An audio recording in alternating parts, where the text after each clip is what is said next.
আমাদের আজকের এই স্মৃতিচারণমূলক অনুষ্ঠানে যিনি বক্তব্য রাখবেন বা স্মৃতিচারণ করবেন এনায়েত করিম বাবুল, উনি উপস্থিত আছেন।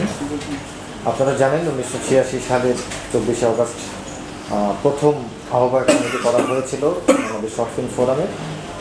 8 সদস্য বিশিষ্ট যেই আহ্বায়ক কমিটি ছিল, ওই কমিটির আহ্বায়ক ছিলেন মোর্শেদুল ইসলাম এবং বাকি যে 7 জন সদস্য তাদের মধ্যে একজন ছিলেন আমাদের এনায়েত করিম বাবুল ভাই। আমরা বাবুল ভাইকে দিয়েই স্মৃতিচারণমূলক অনুষ্ঠান শুরু করার প্রধান কারণ তিনি প্রবাসী, কানাডাতে থাকেন।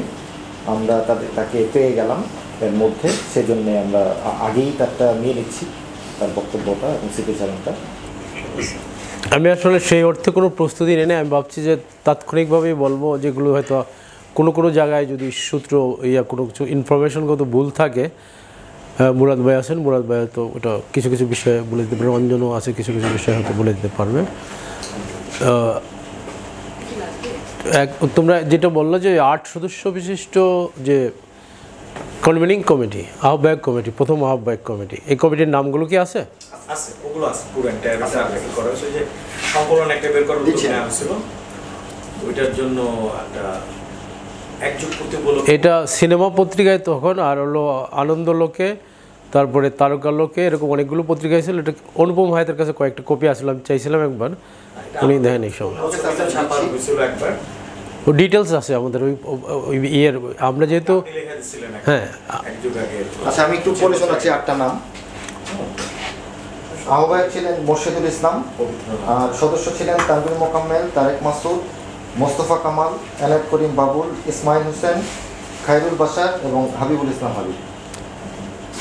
হাবিব তো থাকার কথা না এখানে, আমি যে লিস্টটা পাইছি আর কি কোচের কাছ থেকে। না, হাবিব মনে ছিল না, আহ্বায়ক কমিটির হাবিব মনে ছিল না। হাবিব মনে ছিল ফিল্ম মেকার যাবে। হ্যাঁ, এটা পরে যখন হাবিব এরা যখন ফিল্ম ডিক্লেয়ার করছে, ওরা আমাদের সাথে প্রীতমে যখন অফিসিয়াল পার্টিটা উপস্থিত সদস্যদের একটা তালিকা আছে, আমি একটু বলি। ইসমাইল হোসেন, মোহাম্মদ মাহবুবুর রহমান, মোর্শেদুল ইসলাম, জাহিদুর রহিম অঞ্জন, এনায়েত করিম বাবুল, তারেক মাসুদ, মোহাম্মদ মোস্তফা কামাল, তারেক শাহরিয়ার, না এটাও ভুল, রঞ্জন সরকার, পুলক গুপ্ত। এটাও ভুল, ওই যে পুলক ছিল, তারেক শাহরিয়ার ছিল না। তারপরে আমার মনে হয় যে হাবিবের জায়গায় খুব সম্ভবত পুলক গুপ্ত। যেটাই হোক, যে কনভেনিং কমিটিটা যেটা গঠন করা হয়েছিল, তারেক মাসুদ ছিল সদস্য সচিব। এটা ছিল, আমি ওইখান থেকেই শুরু করি তাহলে। এটা ছিল 24শে আগস্ট দুপুরবেলা। আমরা তখন বাংলাদেশ ফিল্ম আর্কাইভে গিয়েছিলাম, যে ফিল্ম আর্কাইভের কিউরেটর সাহেব তখন আমাদেরকে তার অডিটোরিয়ামটা খুলে দেয়। অডিটোরিয়ামে তখন ইলেকট্রিসিটি চলে গেছিলো, অঞ্জন ছিল, এটা জানে সেই সময়টা। তারপর উনি একটা মোমবাতি আমাদেরকে দেয়, মোমবাতি দিয়ে আমরা সেই প্রথম, আমাদের বেশিক্ষণ সময় ছিল না, আমরা আধা ঘন্টার মতো এখানে ছিলাম আমরা, কারণ আমরা আগের থেকেই সব কিছু মোটামুটি রেডি করেছিলাম। সেটা ছিল আমাদের দীর্ঘ যাত্রা, যে কিভাবে ফোরামটা গঠন করার জন্য আমরা যখন যাচ্ছিলাম। কারণ তখনকার সময়ে 2টা ফিল্ম কমপ্লিট হয়ে গেছিলো, আগামী আর হুলিয়া, এবং এই 2টা ফিল্ম সেন্সর বোর্ডে আটকে দিচ্ছিলো বারবার। এটা একটা ছিল, এটার প্রধান কারণ ছিল যে সেন্সর বোর্ডে যখন আটকাইছে, ফিল্ম সোসাইটিগুলো সাপোর্ট করছে, কিছু ফিল্ম সোসাইটি ইন্ডিভিজুয়ালি, ফেডারেশনও তখন দ্বিধা বিভক্ত। তো যে কারণে যেভাবে ফেডারেশনের জাপায় পড়ার কথা বা করার কথা, ওরাও এটা জাপায় পড়ে নেই। আর ফেডারেশনের যারা পুরনো নেতৃত্বের মধ্যে অনেকেরই মনে করতো যে, বিশেষ করে মাহবুব জামিল ভাই, ওদের গারানার যারা, ওনারা মনে করতো যে ফিল্ম সোসাইটি হচ্ছে ফিল্ম চলচ্চিত্রের অ্যাপ্রিসিয়েশন করা, ভালো ছবি দেখা, এটাকে তার টেস্টটা তৈরি করা, এদের ফিল্ম মেকিং করাটা এদের দায়িত্ব না। তো এরকমভাবে কিন্তু আবার ফিল্ম সোসাইটি কোঅপারেটিভ কিন্তু প্রথম ছবি শুরু করছে, যেটা বাংলাদেশ ফিল্ম সোসাইটি, যেটা হুলিয়া যেটা শুরু করেছিল মুরাদ ভাই, তানভীর ভাই, ওরা তখন বাংলাদেশ ফিল্ম সোসাইটি করতেন। এই ফিল্ম কোঅপারেটিভ কিন্তু তারাই শুরু করেছিল। কিন্তু এরকম একটা দ্বৈত একটা ব্যাপার ছিল অনেক ক্ষেত্রেই। জামিল ভাই আমাদের সাথে অনেকবার এই বিষয় নিয়ে হয়েছে। আমাদের মূল মেকিংয়ের জায়গাটা যখন আসছে, মেকিংয়ের জায়গাটাই আসছিল আলমগীর কবির কাছ থেকে। 4টা ফিল্ম কোর্স যখন হয়ে যায়, তখনকার সময় 6 মাস করে একটা কোর্স করা আর্কাইভে, ওটা তখনকার নাম ছিল বাংলাদেশ ফিল্ম আর্কাইভ ইনস্টিটিউট। তো মুরাদ ভাইরা, মোর্শেদ ভাই এবং তানভীর ভাইরা এক প্রথম কোর্সেই ছিল।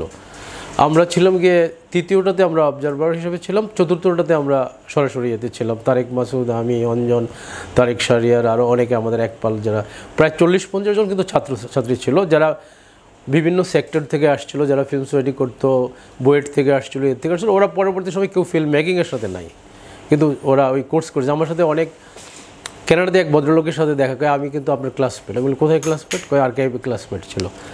সে ওখানে একটা এখন টেলিভিশন চলে অনেক দিন পরে, প্রায় 30-40 বছর পরে দেখা। তো সেটা ছিল আমাদের প্রথম প্রেক্ষিত যে মেকিংয়ের জায়গাটায় আমরা তখন বেশি জোর দিয়েছিলাম কবির ভাইয়ের এই অনুপ্রেরণায়। কবির ভাইয়ের যে ডিজাইনটা ছিল সমন্বয়কারী হিসাবে, উনি সবাইকে একত্রিত করেছিল। যেমন ডিরেকশনে জাকি ভাইকে নিয়ে এসেছিলো, এডিটিংয়ে বাদল ভাই, টুটুল ভাই দুইজনকে রেখেছিল, ক্যামেরায় আনোয়ার হোসেন, মকসুদুল বাড়ি সবাইকে নিয়ে আসছিলো, অ্যাকোমোডেট করেছিল সবাইকে বিভিন্নভাবে। মোস্তফা মনোয়ারকে দিয়েছিল আর্ট ডিরেকশনে। তো এরকমভাবে টোটাল 6 মাসের একটা কোর্স, এবং দুপুরে আবার খাবার দিত কিন্তু সরকারিভাবে। ওই সময় কিন্তু এত ইয়ের ব্যাপার ছিল। রূপ সাহেব এটা বহু কষ্ট করে 4টা কোর্স পর্যন্ত চালাতে পেরেছিল, পরে কোর্সটা বন্ধ হয়ে যায়। এবং এরপরে তখনকার সময় তো আর অন্য কোনো কোর্স হয় নাই। এর আগে একটা সতীশ বাহাদুরের ইয়ে ছিল বিচ্ছিন্নভাবে, কবির ভাই আগেও কয়েকটা করছে বোধ হয়, এবং একবার সোভিয়েত ইউনিয়নে একটা শর্ট কোর্স করছিলাম, আমি ওইটাতেও ছিলাম, যেটা হায়দার রিজভী এবং এরা টিচার ছিল। ওটা কমপ্লিট হয়নি, ওটা মনে হয় কয়েক সপ্তাহ খণ্ডকালীন হয়ে বন্ধ হয়ে যায়। তো এই আমরা যখন এই ফিল্ম মেকিংয়ের সাথে আসছি, ওরা 4টা ছবির মধ্যে 2টা ছবি হয়ে গেছে, আর তারেক মাসুদের ছবি আদম সুরত তখন হচ্ছে। দীর্ঘদিন যাবত ইয়ে মেকিংয়ে একটা বাজে অবস্থা, অর্থনৈতিক এবং সেরকম একটা অবস্থা, খুব বাজে অবস্থা। আর তুলনামূলকভাবে ওই ক্ষেত্রে আমি তখন নবীন, আমি তখন আসলে ফিল্মটা শুরু করতে চাই নাই। আমি শুরু করছি, কবির ভাই আমাকে বললো যে না, আমি ক্যামেরা দিয়ে দিচ্ছি, মাত্র 20,000 টাকা লাগবে। 20,000 টাকা নাই তোমার? আমি বলি 20,000 টাকা তো আছে, জোগাড় করতে পারবো। তুমি নেমে যাও। আমাকে কয়েকটা আইডিয়া শুনলো, শুনে বললো যে ইউ আর রেডি। আমি বললাম আই এম নট রেডি, কিন্তু সে বললো তুমি রেডি। এই দুটারে, কারণ আমি তখন শিশুদের নাটক এবং ওই ছড়া লিখতাম, গল্প লিখতাম, বিশেষ করে শিশুদের নাটক নিয়ে আমি অনেক কাজ করেছি ছোটোবেলা থেকেই। আমাদের পাড়ায় একটা সংগঠন ছিল সূর্য সাথী। ওই কবির ভাই তখন বললো যে ওই আমি তখন প্রচণ্ডভাবে new realism, Italian new realism দ্বারা প্রভাবিত ছিলাম। তো সেটা যাই হোক, কবির ভাই বললো না তুমি রেডি। আমি বললাম যে ঠিক আছে, কাকে ক্যামেরা নিবা, আর আমি এসো, আমি লক্ষণে বলে দিচ্ছি, ক্যামেরা ট্যামেরা সব তুমি নিয়ে যাবো, 1 পয়সাও দিতে হবে না। এই হচ্ছে আমাকে কবির ভাই নামিয়ে দেয় বেসিক্যালি।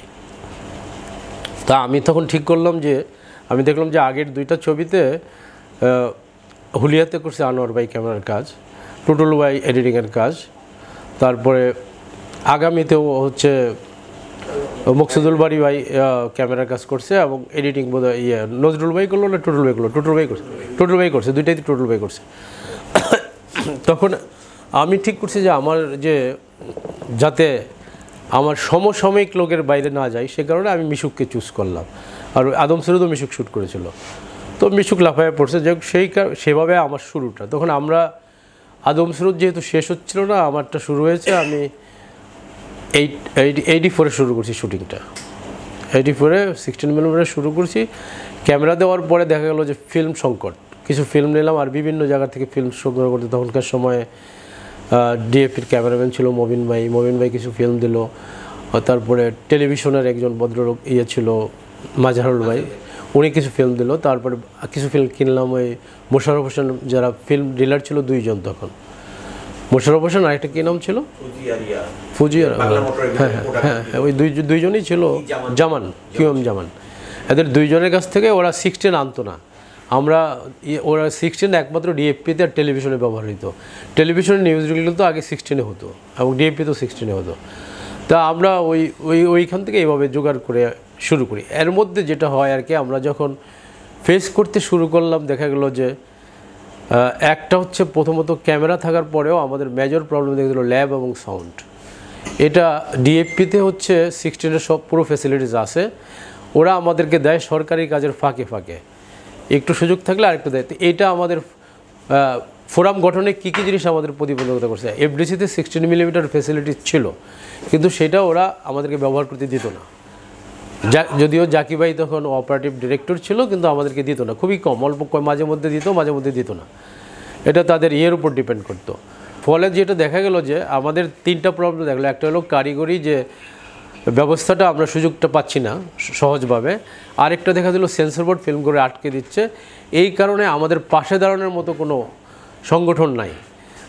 ফিল্ম সোসাইটির যেহেতু ফিল্ম ফেডারেশন দ্বিধা বিভক্ত, ফিল্ম সোসাইটি ইন্ডিভিজুয়ালি সাপোর্ট করছে, আগামী হুলিয়ার ক্ষেত্রে বিবৃতি দিয়েছে, করেছে, কিন্তু সেইভাবে যেটা আমরা আশা করছিলাম সেই স্ট্রং অবস্থানটা না থাকার কারণে আমাদের একটা আলাদা প্ল্যাটফর্ম খুব জরুরি প্রয়োজন হয়ে পড়লো। তো এরকম একটা সবাই আমরা ভাবতে শুরু করলাম। আর যেহেতু আগামী আর হুলিয়া হয়ে গেছিলো, তানভীর ভাই আর মোর্শেদ ভাই তখন বিশেষ করে তানভীর ভাইয়ের সাথে আমি কয়েকবার আলাপ করছি যখন প্রস্তাবটি নিয়ে। তানভীর ভাই বলছে আমি আর মোর্শেদ তো ঠিক করেছি আমরা একটা একাডেমি করব, তো তোমরা যদি এটা পরে করো এটা ভেবে দেখা যেতে পারে। তো সেই বিষয়টা আগাচ্ছিল না। আর তারেক মাসুদের তখন একটা ব্যাপার ছিল যে তার যেহেতু ছবিটা নিয়ে সে স্ট্রাগল করছিল, তার একটা গ্রহণযোগ্যতার একটা সমস্যা হয়ে দাঁড়িয়েছিল অনেকের ক্ষেত্রে, যারা ওর সাথে সংগঠন করবে কি করবে না। তো সেই মুহূর্তে তখনকার সময়ে আমরা আর্কাইভের শেষের দিকে আমাদের একটা ইয়ে ছিল যে আমার বাড়ি তো পুরনো টাউনে মনেশ্বর রোডে, তো অঞ্জন থাকতো খালার বাসায় তখন ওই 15 নম্বরের কাছাকাছি। তো তারেক মাসুদ এক ধরনের পটানো বলা যায় আর কি, মিলেই আমরা একসাথে থাকতে শুরু করলাম যে চলো আমরা তখন আসাদ গেটের একটা বাসায় প্রথমে, আর মাঝে মধ্যে কেউ কেউ এসে থাকতো, পুলক থাকতো মাঝে মধ্যে এসে, প্রথম দিকে তারেক শেয়ারের এসে থাকতো, তারপর তারেকের বিয়ের কারণে পরে আর থাকতে পারেনি। তো আমরা তখন ওই তারেক তখন ওই মাকে নিয়ে আসতো, দেখায় ঘর ভাড়াটা নিত, মা চলে যেত, তারপরে তো আমরা থাকছি আর ওর বড় ছোট ভাই। তো এটা ছিল তেস্তুরি বাজারে একটা বাসা, ফার্মগেট পার হয়ে ডান দিকে একটা জায়গায় এই নিচতলায় 2টা রুমের মধ্যে আরেকজন আমাদের একজন শেফ ছিল, সে রান্নাবান্না করে দিত, হেলাল মিয়া। তো সেখানে আসলে আমরা তখন এক পর্যায়ে মুর্শিদুল ইসলামরা আমি যখন করার পর সে রাজি হলো যে কথা বলতে, যে টোটাল ব্যাপারটা জানার জন্য। তো তানভীর ভাই তখন বোধহয় ওই সময় দেশেই ছিল, তানভীর ভাই মোটামুটি সাহায্য দিচ্ছিল, কিন্তু উনি ওই মিটিংয়ে যায়নি। তো তখন মুর্শিদুল ইসলাম আমরা সবাই মিলে ঠিক করলাম যে কিভাবে কি হতে পারে। এই সব আলোচনা করতে করতে তখন কয়েকজনে ফিল্ম ডিক্লেয়ার করছে যারা ছবি বানাবে তাদেরকে আমরা সাথে নিতে পারি। মোস্তফা কামাল আসছিল তার ডিপ্লোমা ছবি করতে, প্রত্যাবর্তন নামে একটা ছবি করেছে। মোস্তফা কামালও তখন আমাদের সাথে জড়িত হয়, ওই কারণে ও রাশিয়ার কিয়েভে তখন ফিল্ম ইনস্টিটিউটে পড়তো, তখন ওর ডিপ্লোমা ফিল্ম বানাতে তখন ঢাকায় আসছিল। তো সেই কারণে ওর আরও জটিলতা হইলো যে ওর টাকার সংকট হয়ে দাঁড়ালো। তো আমরা তখন ওইখানে আলোচনা করে যখন ঠিক করলাম যে আমরা একটা সংগঠন মোটামুটি করে ফেলবো, এই মুহূর্তে মুর্শিদুল ইসলামের তখন পুনায় স্কলারশিপ হলো। সে চলে যাওয়াতে আমাদের প্রায় কয়েক মাস এটা ভাটা পড়লো। ভাটা পড়ার পরে তখন আমরা ওয়েট করলাম, সে বললো কয়েক মাস পরে তো সে ফিরে আসলো কোর্স না করে, কমপ্লিট না করে। তখন আমরা আবার বসলাম, তারপরেই আমরা আসলে মোটামুটি রেডি করে এই আর্কাইভে যখন যাই আর কি, যে কী কী কারণে, তখন আমাদের হলো যে আমরা তাহলে কাদেরকে নিব, এই ফিল্ম ফেস্টিভ্যালে কারা থাকবে। তখন আমরা অনেক পড়াশোনা করে মোটামুটি একটা স্টাডি করছিলাম। প্রথম দিকে যেমন এই যে ওভারহাউজেন প্রোক্লেমেশন আমাদের প্রভাবিত করছে, ইটালিয়ান নিউরালিজম, ফ্রান্সের নিউ ওয়েভ, তারপরে আমরা কেরালার যে তখন চিত্রলেখার যে মুভমেন্ট হচ্ছিলো, চিত্রলেখা কোঅপারেটিভে কীভাবে হয়েছিল, খসরু ভাই যেখান থেকে খসরু ভাইয়ের আইডিয়াটা করছে, একই সাথে যেটা জন আব্রাহামদের যে ওডেসার যে মুভমেন্ট, এগুলো সামনে রেখে আমরা এই প্রোক্লেমেশন যেটা আমরা ঘোষণাপত্র এবং ম্যানিফেস্টো যে তৈরি করার একটা হয়, তখন ওই সদস্য ওই আহ্বায়ক কমিটির করার পরে ওই তারেক মাসুদকে দায়িত্ব দেওয়া হয় খসড়া এবং ওই এটা করার জন্য, গঠনতন্ত্র খসড়া করার জন্য।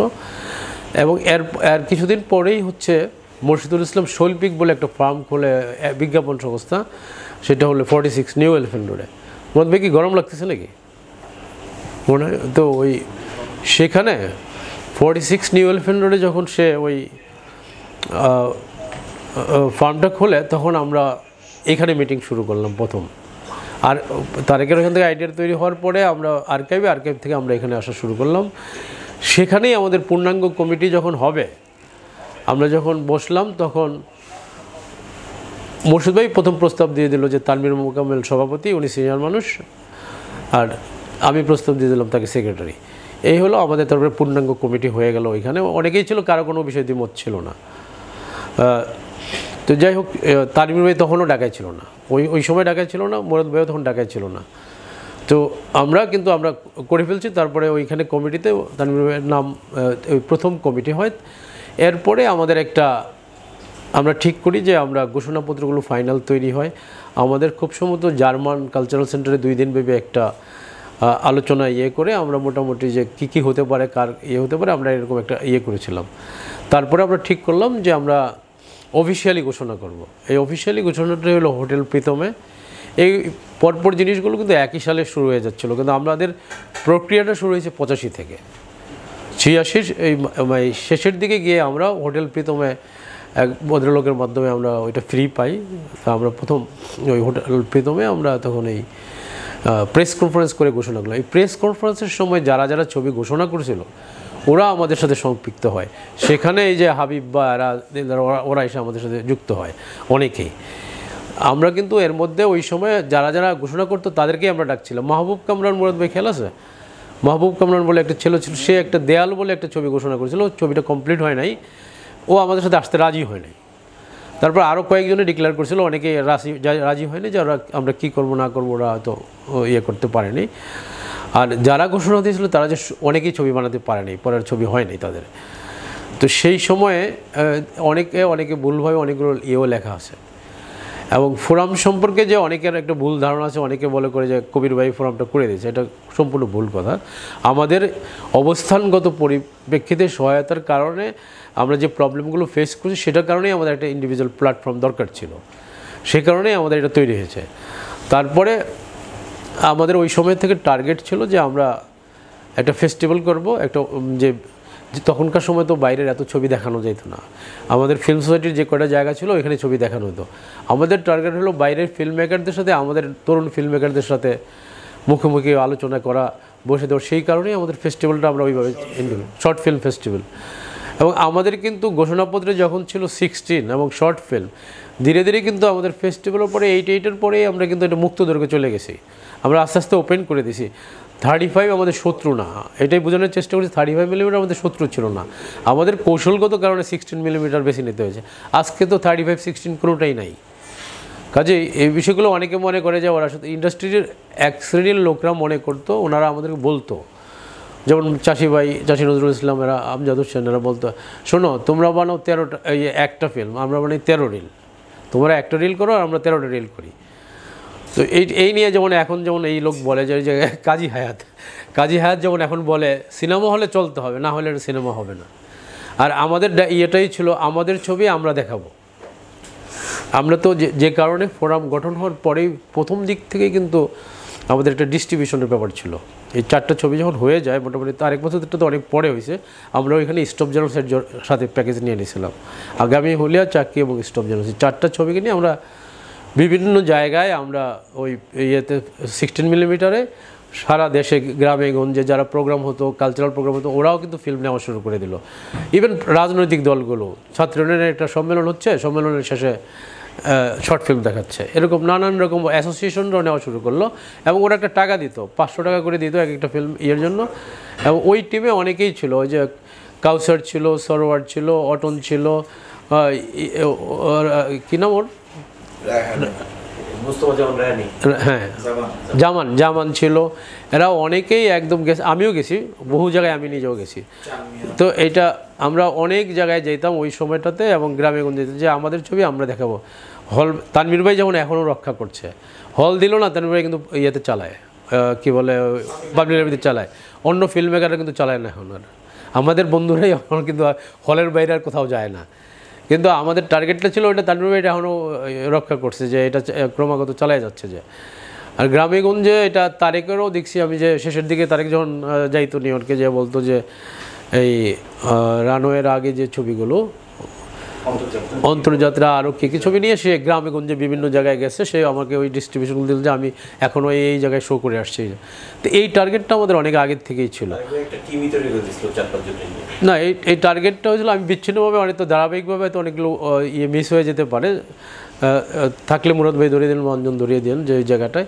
তো এইভাবে আমরা তারেক মাসুদের ওই সময়ে যেহেতু একটু স্ট্রাগলটা বেশি ছিল, আমরা পাশে যাই দাঁড়িয়েছি, সেই কারণে তারেকের অনেক কষ্ট হয়েছে আদম শরীফটা শেষ করতে। আমরা তারেক মাসুদের সাথে আমরা ইয়েতেও গেছি, গণস্বাস্থ্যেও গেছি রাত্রে থেকে, যাতে গণস্বাস্থ্যের থেকে জাফরুল্লাহর কাছ থেকে টাকা নিয়ে আসছি সকালবেলা। ওটা আবার সবাই বলে দিছে 70,000 টাকা না ওই সেই সময়। তা আমরা বেশ কয়েকটা বাড়িতে ছিলাম। ইন্টারেস্টিং বড় ব্যাপার হলো, প্রথমে দোতলায় ছিলাম, এর পরের মাসে 2 মাস পরে ভাড়া না দিতে পেরে আসাদ গেটের পরে সার্ভেন্ট কোয়ার্টারে নিচে, লাউ গাছের নিচে। তারপরে চলে গেলাম যে এরপরে গিয়ে তেস্তরি বাজার আবার একটু দাঁড়ানো হলো। সর্বশেষে হলো মফিজ চৌধুরীর একটা বাড়ি ছিল 3 নম্বর ইন্দিরা কোর্ট। তো সবাইয়ের তখন টার্গেট ছিল এটাকে সুলতানের একটা স্কুল বানানো হবে, এটা বাড়িটা আস্তে আস্তে দখল করতে হবে সুলতানের নামে, তোমরা আগে ঢুকো এখানে। তো মফিজ স্যার আমাদের খুব পছন্দ করতো, উনি তো সচিব ছিল, মন্ত্রী ছিল, বাসানির সেক্রেটারি ছিল, আবার বঙ্গবন্ধু সময় মন্ত্রী ছিল। ওনার বনেদি একটা ভাব ছিল, উনি শেক্সপিয়ার অনুবাদ করতো, শেক্সপিয়ারের অনেক নাটক তার অনুবাদ আছে, এগুলো তার পড়ানোর লোক পাইতো না। তা আমাদের ইয়াংদেরকে তার একটা চড়াও ছিল যে ওই বাগানে বসে তার বন্ধুবান্ধবরা ছিল সবাই, যে আবুল কালাম, শামসুদ্দিন, এরা আসতো তখন। তো উনি তখন আমাদেরকে ভিতরে, ওর অনেকগুলো রুম ছিল, প্রথমে বৈঠকখানা, মাঝখানে, তারপরে তৃতীয় রুম জায়গার যে কয়েকটা ঘর আমাদেরকে ছেড়ে দিয়েছিল, যে কোনো ভাড়া টাড়া দিতে হবে না, আমরা ওইখানে থাকতাম। ওইখানে বোধহয় পরের দিকে এসে জুনায়েদ যুক্ত হইল, তো সেইখানে ওই বাড়িটা তো আর পরে থাকি নাই। ওইখানেই একদিন সবাই ক্যাথরিনে নিয়ে এসেছিলো, ক্যাথরিনের সাথে তারেকের যে প্রেম, আমরা চারজন, আমি, অঞ্জন, পুলক আর তারেক মাসুদ, আমাদেরকে ভালো ড্রেস করে বসতে বললো যে একটা বিদেশি মহিলা আসবে খাওয়াতে হবে। তো ওরা একটা স্পেশাল আয়োজন করছে। মফিজ চৌধুরী খুব, আমার ছেলে মফিজ চৌধুরী তো আমার সবার অ্যাডাপ্টেড ছেলে বলতো আর কি, আমার ছেলে একটা তার বান্ধবী নিয়ে আসছে, তোমাদেরকে একটু ভালোভাবে করতে হবে। তো এখন আমরা তো খাওয়া দাওয়ার পরে, ক্যাথরিন তো আর আমাদেরকে ছাড়ে না, আমাদের সাথে আড্ডায় জমে গেছে। পুলক আবার তখন ছবি আঁকে, ক্যাথরিনের ছবি আঁকছে, তো এতে পড়ে গেছে ক্যাথরিন। এখন সবাই তো রাতের ঘুম আসে না, সবাই সামনের রুমে, মাঝখানে ক্যাথরিন, ভিতরের রুমে আমরা। তো ক্যাথরিন কিছুক্ষণ পরে আমাদের এদিকে চলে আসে, আর সারা রাত সবাই আর কি টেনশন। তো এই হচ্ছে সেখানে সূত্রপাত। তা আমাদের এই স্ট্রাগলটা তখন, তারেকের এই স্ট্রাগলটা বলতে যে আমি বলতেছি, তখন পয়সা নেই। তো আমি আমার মায়ের কাছ থেকে কিছু টাকা নিয়ে আসতাম, ওইটা দিয়ে হয়তো দেখা গেলো যে কিছু চলছে, আবার অঞ্জন নিয়ে আসতো, অমুক নিয়ে আসতো, এইভাবে চলতো। একবার আমাকে বললো যে চলো একটা কায়দা করি, টাকা নাই, একটা কায়দা। কী ব্যাপার? আমাকে রিক্সায় নিয়ে ওই এখানে আসাদ গেটের এখানে আমার নিচে বসায় রেখে ক্যাথরিনের অফিসে গেছে। ক্যাথরিন তখন একটা এনজিওতে চাকরি করতো। তো ছাদের মধ্যে কী বললো জানি না, আমার আঙুল দিয়ে দেখাচ্ছে আর কি, আমি বুঝতে পারছি কিছু একটা। পরে ক্যাথরিন আমাকে বলছে যে আমাকে দেখায় সে 500 টাকা নিয়ে চলে আসছে, যে ওর দরকার। তো এইভাবে তখনকার স্ট্রাগলের সময়টা আমাদেরকে তো না, হ্যাঁ না, গণসাহায্য সংস্থা না, আগে অন্য একটা ইয়েতে কাজ করতো, গণসাহায্য সংস্থা তখন ছিল না এখানে। তো এইভাবে আমরা, তারেকের গ্রহণযোগ্যতা ছিল না বলেই তানভীর ভাই একদমই গড়রাজি ছিল একসাথে সংগঠন করতে। তারা আগে তো করছে এবং অনেকেরই অভিজ্ঞতা বাড়ানো। মুর্শিদুল ইসলাম বলে যে ঠিক আছে করে দেখি না কোথাও যাওয়া যায়। এভাবে আমাকে এই দোতালিটা করতে হয়েছে। এই দোতালিটা করতে যাওয়া মোটামুটি একটা জায়গায় যখন আসছি, খুসরু ভাই তখন আমরা যায়, খুসরু ভাইও আবার এটা আমাদেরকে তেরা চোখে বলছে, আবার খুসরু ভাইয়ের সাথে আড্ডাও দিই, কিন্তু আমরা সব কিছু একসাথে করি। তো এরকম একটা সময়ে আমরা যাই, যখন এটাকে মোটামুটি দাঁড় করানোর পরে দেখা গেলো যে ফোরামের কাজগুলো কি হবে, কারা মেম্বার হবে, এটা নিয়ে প্রথম দাঁড়াইলো যে শুধু মেকাররা। পরে আমরা ঠিক করলাম যে ওইখানে নিচে লেখা ছিল স্বল্পদৈর্ঘ্য চলচ্চিত্র নির্মাতা কর্মীদের সংগঠন। এখন আমাদের লোক বাড়াইতে হবে, এর জন্য আমরা এটা কর্মীদের সংগঠন বানালাম। লোক কীভাবে বাড়াইতে হবে, তখন আমাদের 2টা ওয়ার্কশপ প্রোডাকশন হয়েছে, ঢাকা টোকাই, ঢাকা রিক্সা। এখান থেকে 10 জন করে 20 জন হয়ে গেল। সেই হিসাবে জুনায়েদ এবং দিলদার এরা ঢুকে গেল। আবার ইয়ের থেকে হলো চলচ্চিত্র মেয়ের আগামীর ইউনিট থেকে ওরা ঢুকে গেল। তারপরে হুলিয়ার ইউনিট থেকে কয়েকজন ঢুকলো, মাহমুদুল্লাহ আর কেরা যেন, ওরা মানে পরবর্তী সময় আর অ্যাক্টিভ ছিল না, বা অনেক একটা গ্রুপ ঢুকলো এখানে।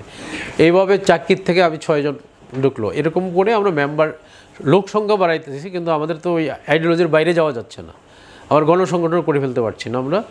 এইভাবে আমরা আসলে প্রথম দিকে লোক সংখ্যা বাড়িয়ে, তারপরে আমরা ঠিক করলাম যে সমর্থকও হইতে পারে, সমর্থক থাকলেও আমরা তাদেরকে নেব। তো এইভাবে 46 এলিফেন্ট রোডে মুর্শিদুল ইসলামের শৈল্পিক ছিল তখন নিচতলায়। সে দোতলায় চলে যাওয়ার পর নিচতলার রুমটা শর্ট ফিল্ম ফোরামের অফিস, ছোট্ট রুমটা তখন হলো। মুরাদ ভাই অফিস ছিলেন কত সালে? আপনি কত সালে অফিসটা ছিলেন? 88-এ না 89-এ? 89-এ। ইনফ্যাক্ট তখনকার সময় যারা ছবি বানাতে পারতো না, খুব রেনিগেট বিপ্লবী যারা, ওরা যে ছবি বানাইছে তার এমন সমালোচনা করতো, এক ধরনের তারা শোয়া ফেলতো আর কি, ডিরেক্টরকে আত্মপক্ষ সমর্থন করতে হতো ডিরেক্টরকে। এখন না বানানোর বেদনাটাও ছিল, আবার এটাও ছিল, মিলে সেরকম অনেকে অপ্রস্তুত হয়েছে। আমি সেটার থেকে বেঁচে গেলাম, আমি পুনেতে চলে যাওয়ার কারণে চাকরির, কিন্তু আমাকে ছাড়ে নাই। ফিরে আসার পরে মুর্শিদুল ইসলাম বললো না, আপনার তো এটা ছাড়া যাবে না, আমরা সবাই সহ্য করছি, আপনার সহ্য করতে হবে। তো সেরকমভাবে আমাদের নানা রকম বিষয়গুলো ছিল। তো আমরা ওই এরপরে হলো ফেস্টিভ্যাল যখন শুরু হয় তখন আমরা পুনেতে আমরা চলে গেছি, আগের থেকে তখন ইয়ে হয়নি। ফেস্টিভ্যালের সময় কবির ভাইকে আমরা সংযুক্ত করি। কবির ভাই আমাদের সম্পর্কে জানতো, ফেস্টিভ্যালেই কবির ভাইকে প্রথম ফোরামের সাথে সংযুক্ত হয় কবির ভাই। কারণ কবির ভাইয়ের একটা সংগঠন ছিল, সেই সংগঠন ছিল সৎ চলচ্চিত্র ফ্রন্ট।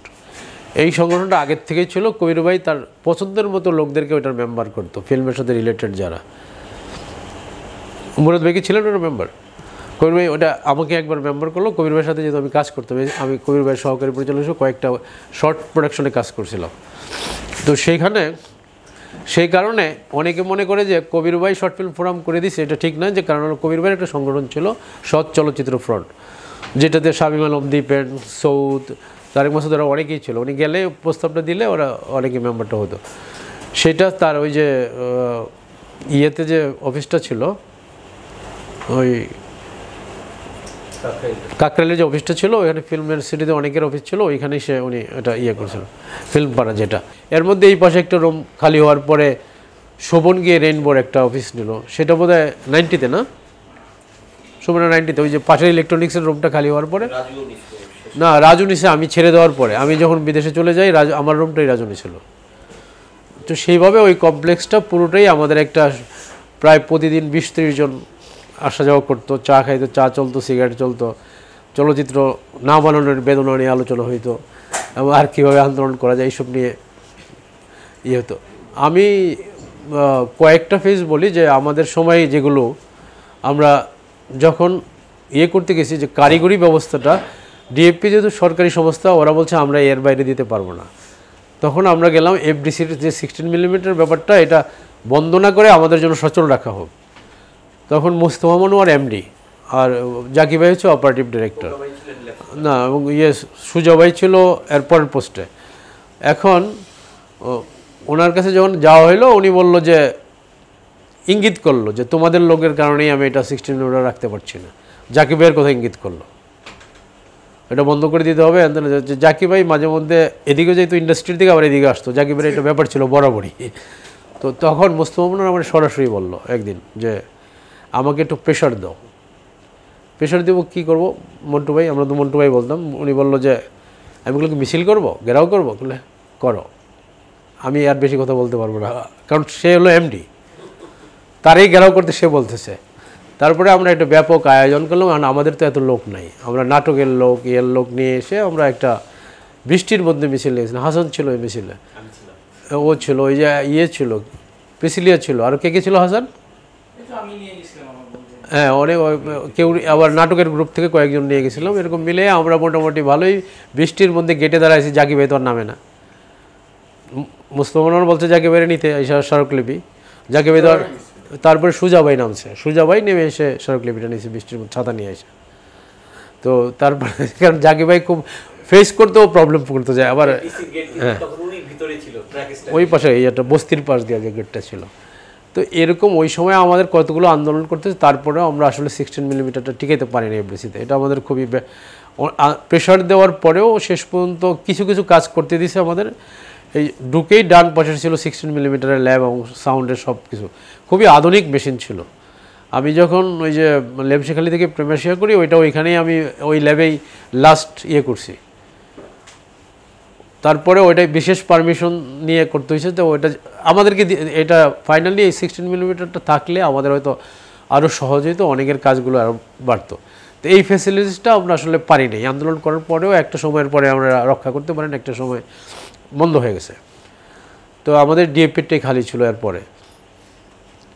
তো সেই একটা বিষয় ছিল। আরেকটা হচ্ছে যে আমরা কয়েকটা সূত্র ধরছিলাম যে আমাদের ছবিগুলো যদি টেলিভিশন কিনে, তাহলে আমাদের যে খরচগুলো হয় টেলিভিশন থেকে একটা শোতে, অন্যান্য দেশের যে পাবলিক চ্যানেলগুলো কিনে, সেরকম একটা রেফারেন্স নিয়ে আমরা এটা ইয়ে করলাম। তো টেলিভিশন কর্তৃপক্ষ আমাদের এটাতে তখনও রাজি হয়নি। যেমন তথ্যমন্ত্রী তখনকার ছিল নাজমুল হুদা চৌধুরী। আমরা বহুবার ইয়ে করছি, শেষ পর্যন্ত আমরা জাতীয় সম্প্রচার কেন্দ্রও ঘেরাও করছি, যেটা টেলিভিশন এবং রেডিও অফিস সহ, যেটা এই যে এখন যে শাহবাগের এখানে, এটাও ঘেরাও করছিলাম আমরা। এটা ঘেরাও করার পরে আমরা একবার মিটিংয়ে যখন গেছি, মুরাদ ভাই ছিলেন কিনা ওই মিটিংয়ে, নাজমুল হুদা আমাদেরকে বললো যে আপনারা এত ভদ্রলোক, না হ্যাঁ সাইফুল বাড়ি ছিল, নাজমুল হুদা তখন তথ্য বললো আপনারা এত ভদ্রলোক, কিন্তু আপনারা ইয়ে ঘেরাও করতে চান কেন? তানভীর ভাই কই যে আপনি কত সুন্দর লেখেন, আপনারা যে মিছিলে ঘেরাও করতে চান কেন? কই যে আপনারা আমাদের না দিলে আমরা কী করব। উনি কিন্তু যত যাই করুক কিন্তু শেষ পর্যন্ত সেটা অনুমোদন হলো। আমরা দুইটার ব্যাপারে ইয়ে করেছিলাম, একটা চলচ্চিত্র নীতি আর হলো এটা, সেইটা হলো, সেটা প্যাকেজ নাটক হিসেবে গেল শেষ পর্যন্ত। এটাই কিন্তু প্যাকেজ নাটক হিসাবে গেছে, আমাদেরটা তো আর কিনে নেই, পরে ওইটাই প্যাকেজ নাটক হিসাবে যে ইন্ডিপেন্ডেন্ট বাইরের জিনিস কিনা হবে, ওরা ল হলো এটা, ওইটার পরে প্যাকেজ নাটকের কেনার ব্যাপারটা দাঁড়ালো। এই যে এই মুভমেন্টটা শর্ট ফিল্ম ফর্মের একটা ভূমিকা ছিল। আজকে যারা দীর্ঘকাল প্যাকেজ নাটক করছে এটাতেও তাদের একটা ভূমিকা ছিল, কারণ আমরা চাইছিলাম হলো আমাদের ছবি কিনবে, কিন্তু এটা দাঁড়ায় পরে ওরা প্যাকেজ নাটক কিনছে। প্রথম দিকে হয়তো বলছে যে কিনবে, পরের দিকে আর এটা হয়নি। কিছু কিছু ফিল্ম কিনছে ওরা টেলিভিশন, তো ওদের যেহেতু মাস লেভেলে যাইতে হবে সেই কারণে ওরা এটা প্যাকেজ নাটকের জায়গায় চলে গেল। আরেকটা ব্যাপার হলো সেন্সর বোর্ডে যখন আমাদের আগামী হুলিয়ার পরে তো চাকরি আটকাইছে, আমি ক্যাম্পেইন করছি, তখনকার সময় আনোয়ার জাহিদ ছিল মন্ত্রী। আনোয়ার জাহিদ খবর পাঠালো যে তার কাছে যাইতে হবে। আমি আর অঞ্জন গেছিলাম, খেলাছে অঞ্জন, যায়া তাকে গালাগালি করে তার রুমে বসে। তখনকার সময় আমাদের এই স্কোপটা সাহসটা ছিল যে গালাগালি করা যায় মন্ত্রীকে, মন্ত্রী আমাদেরকে ভয় পাইতে এই বিষয়ে।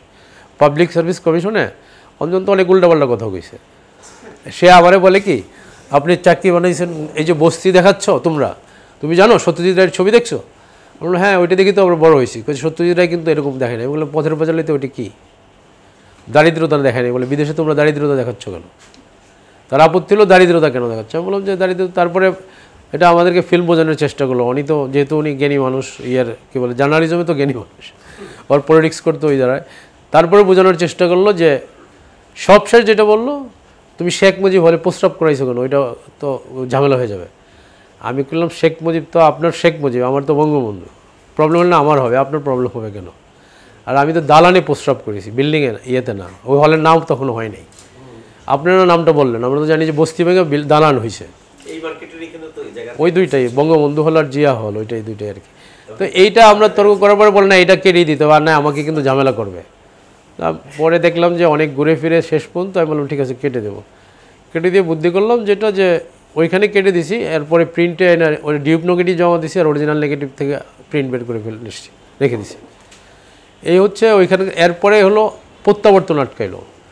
প্রত্যাবর্তনের সময় আমরা গেলাম, তো এরকম তখনকার সময় এর জন্য আমাদের সেন্সর বোর্ড ঘেরাও করাটাও জরুরি হয়ে পড়ছিল। সেন্সর বোর্ড আমরা মুক্তিযুদ্ধ হইলেই, প্রত্যাবর্তন যেহেতু মুক্তিযুদ্ধ ভিত্তিক, এটা আটকাই দিল, ওইটার এলো। তারপরে অনেক পরে এটা যে দুইবার ঘেরাও করছি। একবার আমরা সামনে এত বেশি অ্যাগ্রেসিভ ছিলাম না, সেকেন্ডবার যখন অ্যাগ্রেসিভ হলো, আবু সাইদের ছবি দুশোর যাত্রা, ও চলে গেছে বগুড়াতে শো হবে, সবাই চলে গেছে। আমাকে বলছে সার্টিফিকেটটা বিকেলে দিবে, দুপুরে দিলে আমি যাতে ওই বাসে দিয়ে দিই, কেউ ওখান থেকে পিক আপ করে নেবে। তো দুপুরবেলা আসছে নোটিশ যে এটা সেন্সর বোর্ডের দেওয়া হবে না, আটকে দেওয়া হয়েছে। এইটা আমরা ফোরামে বসাছিলাম প্রায় 10-12 জনের মতো। খবর পাওয়ার সাথে সাথে আমরা ফোন টোন করলাম, উত্তেজিত হয়ে বাচ্চু ভাই সেদিন থেকে আমাদের সাথে সংযুক্ত হয়েছে, ইনফ্যাক্ট সরাসরি বাচ্চু ভাইরে কল করলাম। বাচ্চু ভাই বলে যে আমি কয়েকজন নিয়ে আসতেছি, রাইসুল ইসলাম আসাদ আর বাচ্চু ভাই আসছিল, আর কেউ আরও 2জন মনে আসছিলো বাচ্চু ভাইয়ের সাথে। আমরা ওখানে যারাই ছিলাম, আমরা যে তানভীর ভাই ওদের ছিল, ওরা সবাই আমরা গেছি ঘেরাও করছি। যে ঘেরাও করাতে কিছু উত্তেজিত পোলাপান আছে না, এই যে অটন মটন এরা যারা আছে, আহমেদ চৌধুরী ছিল, এরা যে ভিতরে যে সেন্সর বোর্ডের রিল টিল নামানো শুরু করে দিয়েছে। তারপরে আমরা বললাম যে ভাঙচুর তো থামাইটা হচ্ছে কী হলো যে ওই জাসাসের যে সেক্রেটারি আর এখনকার সময় যে খালেদা জিয়ার যে উপদেষ্টা যে শওকত মাহমুদ, এরা 2জন অবজেকশন দিছে। ওই বোর্ডের চেয়ারম্যান মোস্তফা মনোয়ার ছিল আপিল বোর্ডে, উনি রায় দিয়ে চলে আসছে। এরা 2জন আটকাই দিছে। এরা বলছে যে আবু সাইদের ছবিটাকে ওরা ব্যাখ্যা দিছে, ও ভোরবেলা একটা মোরগের খোয়ার আজান দিচ্ছে, একটা মুরগি বাইরে আসছে, অনেকগুলো মুরগির বাচ্চা বাইরে আসতেছে। ওরা বলতেছে মুরগির বাচ্চাগুলো হলো বাংলাদেশ, এই মুরগির খোয়ারটা হলো বাংলাদেশ আর বাচ্চাগুলো হলো বাংলাদেশের জনগণ। এটা নেগেটিভ অর্থে নাকি দেখানো হয়েছে। তো এইটা হাসতে হাসতে মরি, আমরা কিছু কে যেন কিছু ওটার দড। তো ওই চূন্য তো ওই জানলার ফাঁক দিয়ে দৌড় দিছে। তো শওকত মাহমুদ যেতে পারে না, সে দাঁড়াইছিল, সে গালাগালিগুলো শুনছে। তারপরে মোস্তফা মনোয়ার বাসার থেকে আসছে, আমরা বাসার থেকে এসে উনি ওরা গালাগালি কই যে তোমরা এই ব্যাখ্যা বাড়ি করলে কেমনে যে এটা যে মুরগির বাচ্চা, যা বলার আমাদের আমরা তো যা বলার বলছি। পরে মোস্তফা মনোয়ার ওদেরকে এক দফা বলছে যে এইটা কীভাবে বলে। তো আবার কেউ বলছে কি মুরগিটা কি জিয়াউর রহমান, তুমি যে ব্যাখ্যা বাইর করছো, তো ওই জাসাসের 2 জন এটা আটকে দিয়েছিল। তখনই আমাদের একটা বড় ঘেরাও হয়েছিল সেন্সর বোর্ডে। এবং এই প্রসঙ্গে আমি বলে রাখি একটা মজার কাহিনী আছে। তখনকার সময় সেন্সর বোর্ডের ভাইস চেয়ারম্যান ছিল হাবিবুর রহমান। দীর্ঘদিন পরে, প্রায় 30 বছর পরে বা 20 বছর পরে উনি রিটায়ার্ড করার পর ওনার মেয়ের বাড়িতে থাকে নিউ জার্সিতে, নিউ ইয়র্কে আর কি। ওখানে অ্যাসোসিয়েশনের পিকনিক হচ্ছে, নদীর পাড়ে বসে আছি, উনি এরকম হাঁটতে হাঁটতে আসছে, এসে বলে কী খবর বাবুল সাহেব, আপনি এখানে থাকেন? আমি বললো যে হ্যাঁ, কেমন আছেন? আপনারা যা আমাকে জ্বালিয়েছেন সেই সময়টাতে। উনি আমাদেরকে বেরিয়ে এসে বলছে, আপনারা আমাকে ভয় দেখাচ্ছেন। কাদের সিদ্দিকী আমার ছাত্র জানেন, সে করোডিয়া কলেজে পড়াইতো এক সময়। তো এই ভদ্রলোক আমাদের এই আন্দোলনের দীর্ঘ শত্রুতা ছিল আমাদের। যেমন আমরা সম্মিলিত সাংস্কৃতিক জোটে খুব অ্যাক্টিভ ছিলাম, ফোরাম 90-এর সব কটা আন্দোলনে আমরা পাশাপাশি ছিলাম। আগে তো 90-এর আন্দোলনে কালচারাল ফ্রন্টই কিন্তু আগে ছিল, অল কালচারাল, ছেলে মেয়েরা এরা সবাই কিন্তু আগে ছিল। রাজনৈতিক দলগুলোর পিছনে থাকতো, কালচারাল ফ্রন্ট আগে থাকতো। তো সেটা একসাথে মিশে গেছিলো। তখন সবাই কিন্তু এত বন্ধুত্বপূর্ণ ছিল, কল্পনা করা যায় না। এটা তো দীর্ঘ আন্দোলন হয়েছে। দীর্ঘ আন্দোলনের সময় থেকে শুরু করে আমরা জড়িত ছিলাম। আমরা জোট ছাড়ছি একটা কারণে, সেটা প্রায় 90-এর কাছাকাছি সময়ে জোটে এক সময় ওরা কিছু গ্রুপিং হয়ে এই দিলদার আর হাবিব এরা একটা করলো যে ওদের একটা সংগঠন করছে। ওরা এখান থেকে বহিষ্কৃত হয়ে গেছিলো বলে ওরা একটা সংগঠন করছে। হ্যাঁ, কী জানি নাম দিয়েছিল ওটা, একটা না চলচ্চিত্র মুভমেন্ট, বাংলাদেশ ফিল্ম মুভমেন্ট। ও বলছে যে জোটের ওদেরকে সদস্য রাখতে হবে আর সমান সমান আমাদের সাথে। আমি আর মুর্শিদুল ইসলাম মেম্বার ছিলাম। ওরা তো মুর্শিদুল ইসলাম তো গাউড়া, সে বললো ওরা থাকলে তো আমরা থাকবো না। তা আমিও বললাম যে ভাই আমরাও থাকবো না, তাহলে আমরা আমাদের দরকার নেই আন্দোলন, ওদেরকে নিয়ে রাখেন। আমরা বেরিয়ে চলে আসছি, আমরা পরে ফেরত যাই এই জোট থেকে। আর তারপরে আমাদের যে ডিস্ট্রিবিউশনটা কিন্তু ভালো চলছিল বিভিন্ন জায়গায়। এবং আমরা আরেকটা জিনিস করছিলাম যে ওই যে তখনকার সময় আমরা যে বিজয় দিবসের সময় যে বিজয় মঞ্চ হইতো, সেখানে জোট এবং কারণে আমাদের খুব স্পষ্ট পার্টিসিপেশন ছিল। আমরা বেশ কয়েকবার জহির রায়হান মঞ্চ, আলমগীর কবির মঞ্চ আমরা করছিলাম ওইখানে। ওরা যেমন এরকমভাবে অনেকের নামে 8টা মঞ্চ হইতো, একবার কবির ভাইয়ের নামে, একবার জহির রায়হানের নামে মঞ্চ হয়েছিল। এবং আমরা কিন্তু এরশাদ বিরোধী আন্দোলনের সময় এই যে আটকলের চারুকলার সামনে এই যা রাস্তা বন্ধ করে ছবি দেখাইতাম, রাত্রেবেলা রাস্তা বন্ধ করে ছবি দেখাইছি এখানে বড় পর্দায়। তখনকার সময় 16mm নিয়ে বড় পর্দায় আমরা এখানে ছবি দেখাইছি এরশাদ বিরোধী আন্দোলনের সময়। এবং সোহরাওয়ার্দী উদ্যানের সামনের যে গেটটা, এখানে আমরা তাঁবুটা বানায় 21শে ফেব্রুয়ারিতে ছবি দেখাইছি। তো এই যে এগুলো হচ্ছে আমাদের মানুষের সাথে সরাসরি, যেটা ওই যে জন আব্রাহামরা যেমন গ্রামে গ্রামে চলে যেত, আমরাও এটা যাওয়ার চেষ্টা করছি এবং করছি। যে এটা এই বিকল্প আমরা তখন নিয়েছিলাম, বিকল্প ডিস্ট্রিবিউশন, বিকল্প বিতরণ ব্যবস্থা, এগুলো নিয়ে আমাদের কিন্তু বহু সেমিনার হয়েছে যে আমাদের কীভাবে আমরা এটা আগাইতে পারি। যারা ছবি বানাবে, ছবি ফিল্ম মেকার এবং ফিল্ম মেকারদের পাশে দাঁড়াবে, এরাই ডিস্ট্রিবিউশন করবে। আজকের জায়গাটা ওই জায়গায় নাই, আজকে তো টোটালি চেঞ্জ হয়ে গেছে। আর আদর্শের জায়গা থেকে যেটা হাসান তো শুনলাম যে ম্যানিফেস্টোটা ক্লিয়ার এবং আরও অনেক কিছু ক্লিয়ার হয়েছে।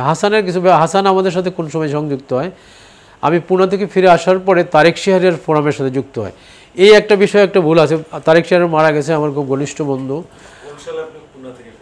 89-এ ফিরে এসে যখন মুরাদ ভাই সভাপতি, আমি আবার সেক্রেটারি দায়িত্ব নেই। মুর্শিদুল ইসলামের সাথে ছিল কিছু প্রথম দিকে, তারপরে মুরাদ ভাই দায়িত্ব নেই যখন, সেই সময় আমার ওই ভিতরের রুমটা অফিসে ছিল।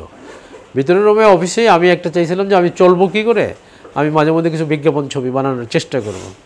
তো তারেক আইসা বললো যে বিজ্ঞাপন এটা আমি আর তুই মিলে, ও ওই নিজেই একটা সাইনবোর্ড বানায় নিয়ে চলে আসলো, থার্ড আই ফিল্ম, আমার নামের নিচে থার্ড আই লাগাই দিল শেষা। তো এই হলো তারেক রিয়ার ফোরামের সাথে সংযুক্ত। কিন্তু তারেক শাহ, কিন্তু অনেকেই বলে তারেক শাহের ফাউন্ডার মেম্বার, তারেক শাহের ফাউন্ডার মেম্বার নয়। তারেক শাহের পরবর্তী সময় অনেক অবদান আছে, অনেক কাজ আছে, কিন্তু এটা আমাদের বন্ধু, কিন্তু ফাউন্ডার মেম্বার নয়। এখানে অঞ্জন আছে, মুরাদ ভাই আছে এবং আমি, আমার এই স্মৃতি কোনো উল্লেখ না। এই সংখ্যাটা তারেক ভাইয়ের প্রেরণায় শুরু করি, তখন ওই কারণে কোনো কারণে ইতিহাস কিছুটা বিকৃত হইতে পারে। না, ইতিহাস অনেকভাবেই বিকৃত হয়। এই যে যেমন এখানে হাবিবের নাম ঢুকে গেছে। যেমন আমরা যখন 4th কোর্স করি, আর্কাইভে 4th কোর্সে আমাকে ওই যে জাহাঙ্গীর সাহেব দেখাইলো যে 4টা কোর্সের কারা কারা ছিল। 4th কোর্সে দেখলাম জুনায়েদের নাম লেখা। জুনায়েদ কখনো আর্কাইভে কোর্স করে না। আমি বললাম এই নাম, জুনায়েদের নাম এখানে কোত্থেকে আসলো, ও তো কোর্স করে নেই। উনি তো বলছিল কোর্সে। আমি বললাম বলছিল কেন, আপনার কাগজপত্র নাই? আগেরগুলো তো কাগজপত্র আছে। তারপরে উনি বলেন না এই কোর্সটা তো কমপ্লিট হয়নি। আমি বললাম এটাও আপনার ভুল কথা, আমার কাছে সার্টিফিকেট আছে, অঞ্জনের কাছে সার্টিফিকেট আছে, আমরা পুনে যাওয়ার সময় ব্যবহার করছি ওই দুইটা, আমাদেরকে আর্কাইভ নমিনেশনই দিয়েছে ওই কোর্সের ভিত্তিতে। না না, এই যে ইতিহাস কিছু বিক্রি, তারেক শেয়ারের এই যে ইন্ডিপেন্ডেন্ট ফিল্ম অ্যাওয়ার্ড দেওয়া হয় ভালো কথা, কিন্তু ওইখানে আমি দেখলাম যে প্রথমে এসে দেখলাম যে তারেক শেয়ারকে ফাউন্ডার মেম্বার হিসেবে লেখা হয়েছে। তো এইগুলো কারেকশন করা উচিত, যার যে জায়গাটা সেটা দেওয়া উচিত। যেমন এখন অনেকেই তো মারা গেছে, তারেক শেয়ার মারা গেছে, তারেক মাসুদ মারা গেছে, মিশুক মারা গেছে। এখন মিশুক যেমন আমাদের শর্ট ফিল্ম ফোরামের সাথে ওইভাবে সংযুক্ত ছিল না কখনো, ওইভাবে আমাদের কাজগুলো করছে কিন্তু ওইভাবে সংযুক্ত ছিল না। তার জন্য আমি শুক্রে যদি আমি বলি যে শর্ট ফিল্ম ফোরামের one of the founder member, এটা তো ভুল হবে। কবির ভাই মারার পর সেকেন্ড ফেস্টিভ্যালে জাকির ভাইকে চেয়ারম্যান করা হলো, আমাকে সেক্রেটারি করা হলো। তো আগেরটাই যেমন জাকির ভাই মাঝখানে ঝামেলা করছিল, একবার কবির ভাই বেঁচে থাকতেই ফেস্টিভ্যালের সময় একদিন আমাদেরকে বলছে যে সে আসে, তার বাসার সাথে মিটিং করবে, মাঠে আমরা যাই দেখছি বাড়িতে নক করছে, বলে বাড়িতে নাই। তা আমরা বাড়িতে নাই বলে সবাই উত্তেজিত হয়ে মাঠে বসে আছি, তালবির মুখে সবাই। আর মুর্শিদুল ইসলাম গালাগালি দিয়েছে, জাকির ভাইয়ের এরপরের থেকে ধুয়ে ফেলতে হবে, আমাদেরকে মিটিং ডেকে সে বাড়িতে থাকে না। এর মধ্যে দিকে জাকির ভাই বাসার থেকে গাড়ি বাইরে ড্রাইভ করে, নিজেদের ড্রাইভ করে গাড়ি নিয়ে বাইরে যাচ্ছে। তো এটা তো আমরা দেখে ফেলছি, জাকির ভাই তো বাড়িতে ছিল, জাকির ভাই তো ভাবে না যে আমরা আধা ঘন্টা ওইখানে আসি। তো জাকির ভাই ধরা খেয়ে যাওয়ার পরের দিন এফডিসিতে যেয়ে আমরা জাকির ভাইয়ের হেভি রাগারাগি করছি। এসে কবির ভাইয়ের বলছি জাকির ভাইয়ের রাখা যাবে না। কবির ভাই বলছে আমাদের লোক কম, জাকিরে হারানো যাবে না, জাকিরে জোর করে হলেও ধরে রাখতে হবে। তো সেই কারণে আমরা জাকির ভাইয়ের পরে বললাম যে জাকির ভাই, কবির ভাই কিন্তু এটা বলছে।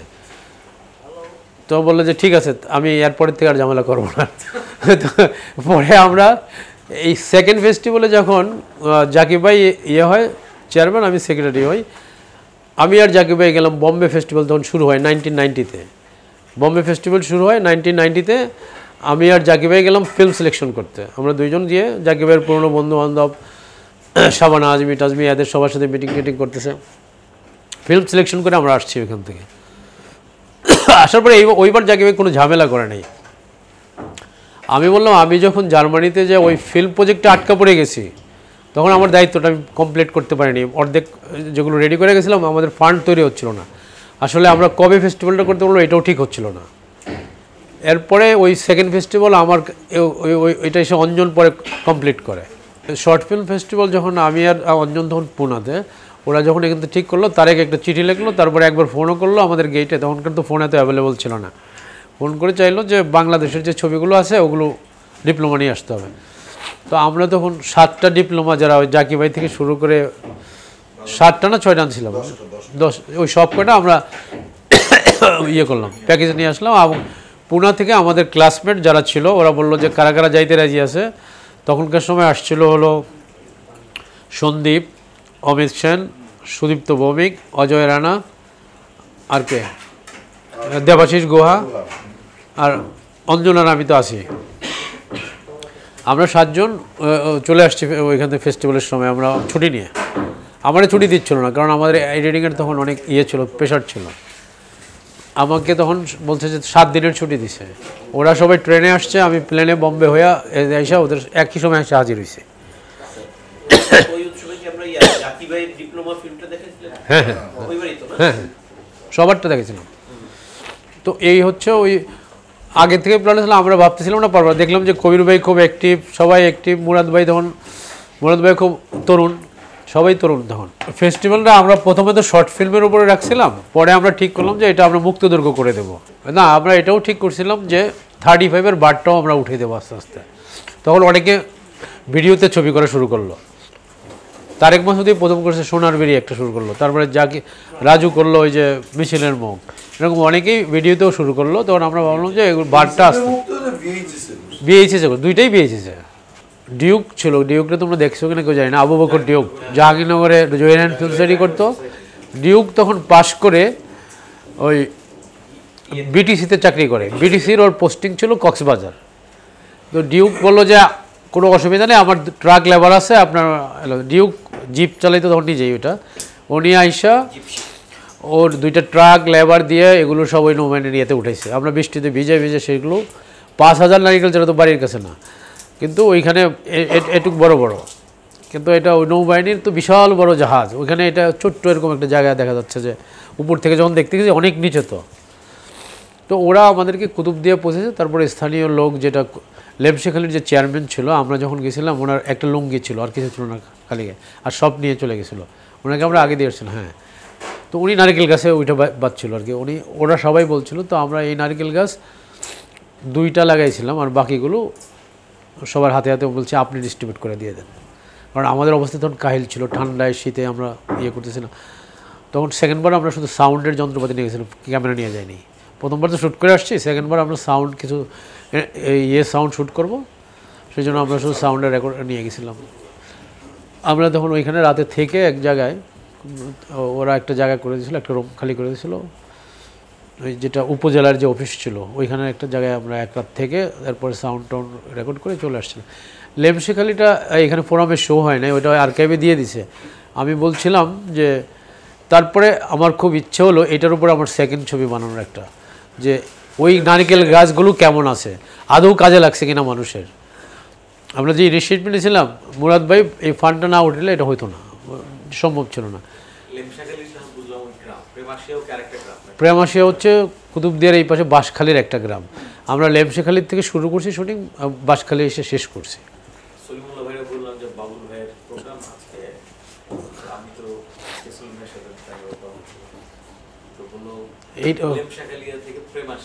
এইটা তার খুব প্রিয় ছবি, প্রিয় নাম, প্রিয় ছবি, সে খুব পছন্দ করছে। সেইটা আমার কোথায় দেখা হইলেই বলে এলাম লেমশেখালী থেকে প্রেমাশিয়া। খান তো আমাদের সাথে ছিল প্রায় 13-14 বছর ইয়াতে নিউ ইয়র্কে, একসাথে ঝগড়া হতো, আড্ডা হতো, অনেক কিছু হতো। তো সে এটা বলে, কারণ তার অঞ্চল তো এর পরেই, সে আবার জায়গাগুলো চিনে। তো ওই প্রেমাশিয়া ছিল, আমরা আসলে মাঝখানে আরও কিছু শ্যুট করছি পরে, যে ওই যেটা হলো ওই সময় ওই বছর চিটাগাং শহরও অ্যাটাক হয়েছিল। এই কারণে পতঙ্গা আলাদা জায়গায়, এই জায়গাগুলোও অ্যাটাক হয়েছিল। এই জায়গাগুলোতে বড় বড় লঞ্চ শহরের মধ্যে ঢুকে গেছিলো, মনে হয় যেন বিল্ডিংয়ের পাশে লঞ্চ দাঁড়ায় আছে, মনে হচ্ছে ওইটা আরেকটা বিল্ডিং, এরকমভাবে ছিল আর কি। তো ওই সময় শ্যামল বলে চট্টগ্রাম চলচ্চিত্র সংসদের একটা ছেলে ছিল, সে আমাদের প্রচুর হেল্প করছিল এখানে এই লোকাল শুটিংয়ের সময়। তো যেহেতু এটা শর্ট ফিল্ম ফোরামের ছবি, এটা দেখানো উচিত। আর সেকেন্ড ছবিটা করতে চাই আমি এই কারণে, ওই জায়গাটা দেখার জন্য। এই ছবিটা সেন্সর বোর্ড আটকে দিছিল, যে ওই প্রেমাশিয়াতে রিলিফ দিচ্ছিল তখনকার সময়, খালেদা জিয়া মাত্র ক্ষমতায় আসছে।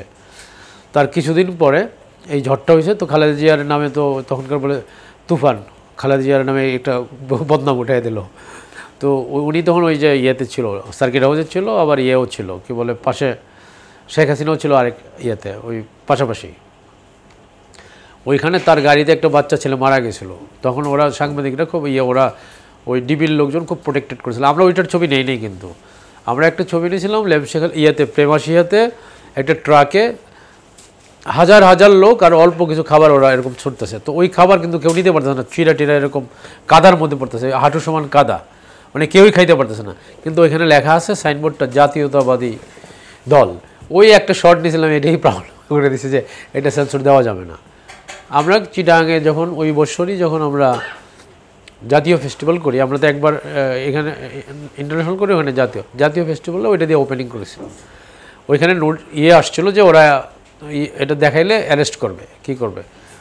পরে 2জন পুলিশ আসছিলো, এসে জিজ্ঞেস করছে। আমি বললাম যে তখন তো চিটাগাং ওইখানে অনেক লোকজন, আমাদের সবাই, ওরা তেমন উচ্চবাক্য করেনি, ওরা চলে গেছে। আমাদের ডিউটি হলো আপনারা জানানো যে এই কারণে আমরা আসছিলাম, এসে ওরা চলে গেছে। তো এই হচ্ছে ওই ছবিটা। আর সেন্সর হয়নি, 16mm। অদ্ভুতভাবে 16mm প্রিন্ট বাইর করলাম এখানে এসে অনেক দিন পরে, ফোরামের এই ইয়ের থেকে, গোডাউন থেকে, আর অনেক কিছু।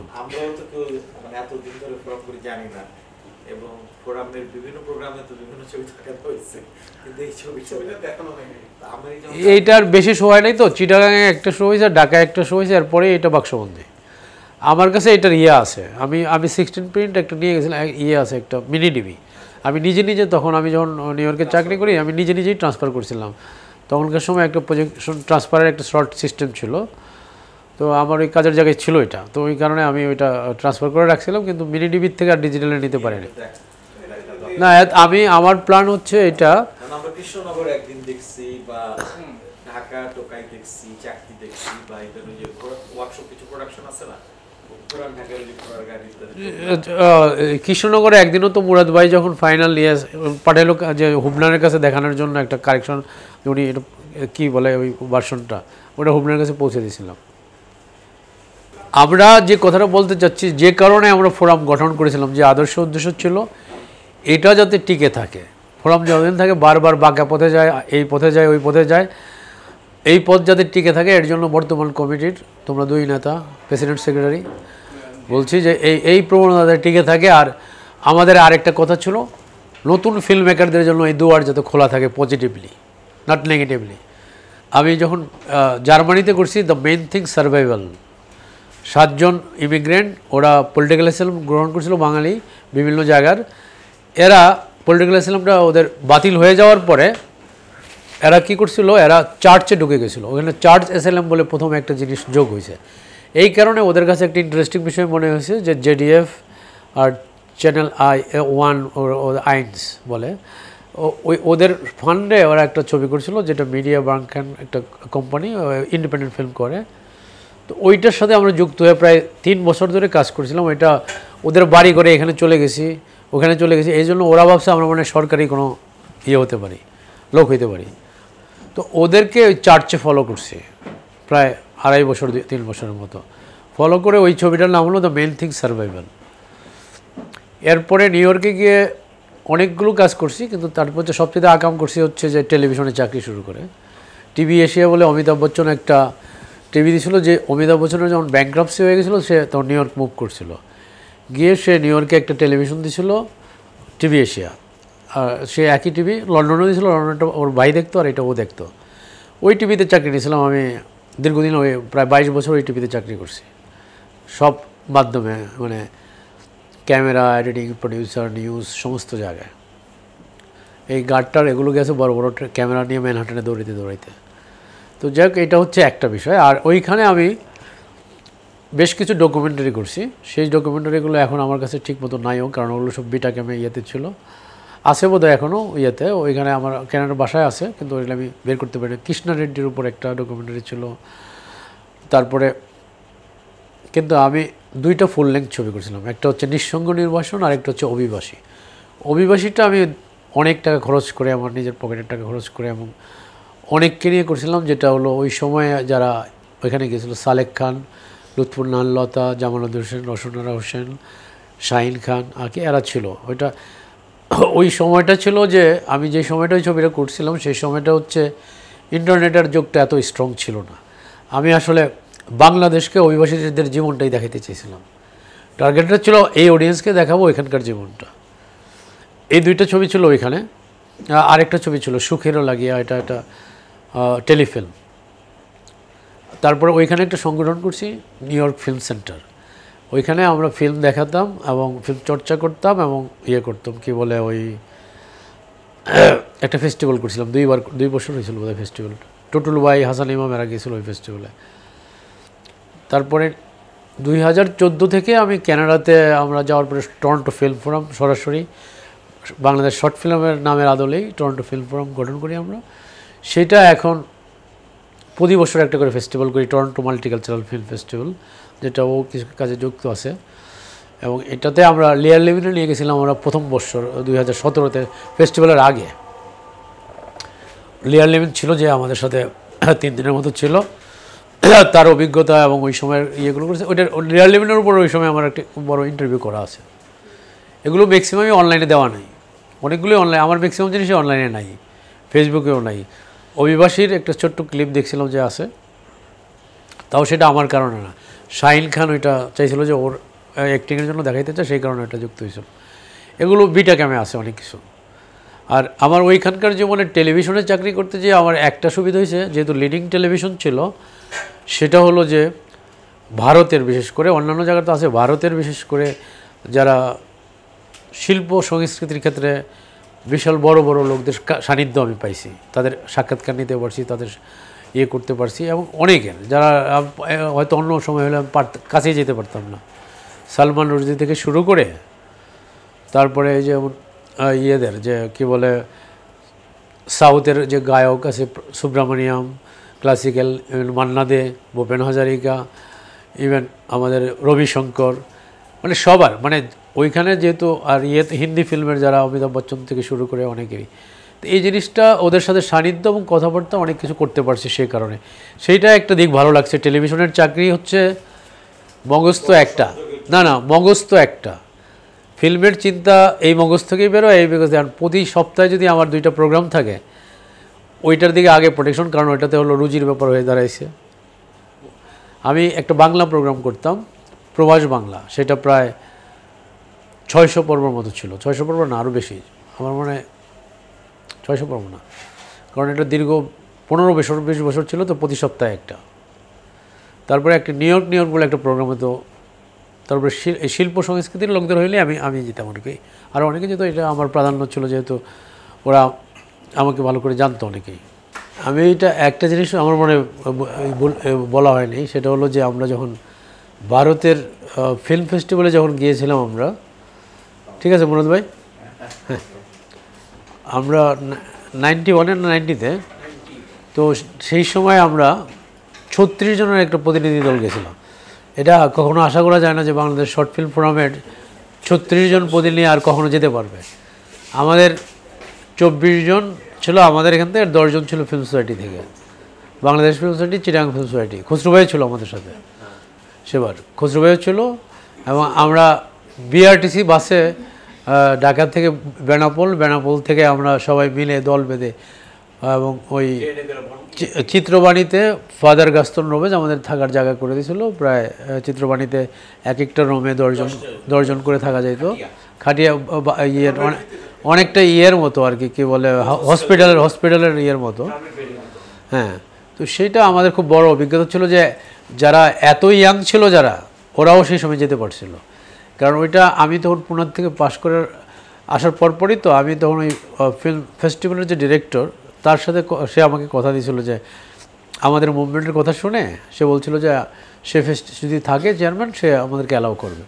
তো আমাদেরকে এমনভাবে করলো 36 জনের ডেলিগেট পাস, যেখানে দেখা গেল যে ভারতে কলকাতার তো বড় বড় অনেক আতেল এবং বড় বড় ফিল্ম ক্রিটিক, তারা ডেলিগেট পাস পায়নি, তারা ঢুকতে পারতেছে না। আর আমাদের পিছিয়ে পোলাপান দেখা গেলো যে সমস্ত হলে ঢুকতেছে, যাচ্ছে, আসছে।